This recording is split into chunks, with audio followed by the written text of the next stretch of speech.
Basically syllable এর বাংলা অর্থ হচ্ছে শব্দাংশ। শব্দাংশ শব্দাংশ মানে শব্দের অংশ। একটি শব্দকে আমরা যখন ভাগ করব সেই অংশগুলোকে বলা হয় সিলেবল। ইন্টারেস্টিং হচ্ছে সিলেবল কি, সিলেবল এর সংজ্ঞায় আমরা যেটা জানবো সেটা হচ্ছে একটি শব্দের যতটুকু অংশ, আমি আবারও বলছি, একটি শব্দের যতটুকু অংশ ভাওয়েলের সাহায্য নিয়ে উচ্চারণ করা যায়। কার সাহায্য নিয়ে? ভাওয়েলের সাহায্য নিয়ে। ভাওয়েলের সাহায্য ছাড়া সিলেবল হবে না। তাহলে ভাওয়েলের সাহায্য নিয়ে উচ্চারণ করা যায়, একবারে যতটুকু উচ্চারণ করা যাবে সেটাই হচ্ছে মেইনলি সিলেবল।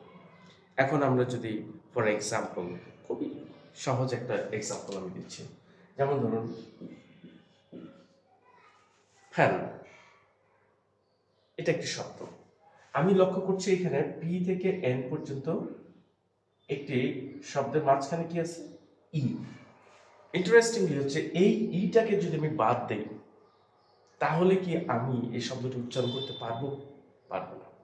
তার মানে এই ভাওয়েলটির সাহায্য নিয়ে আমি পি থেকে এন পর্যন্ত আমার একটি উচ্চারণ হয়েছে, এই জন্য এটি একটি সিলেবল। হ্যাঁ, এটি একটি শব্দ এবং এর উচ্চারণ একটি, এই জন্য আধুনিক ইংলিশে এটা বলা হয় ওয়ান সিলেবল। কি বলা হয়?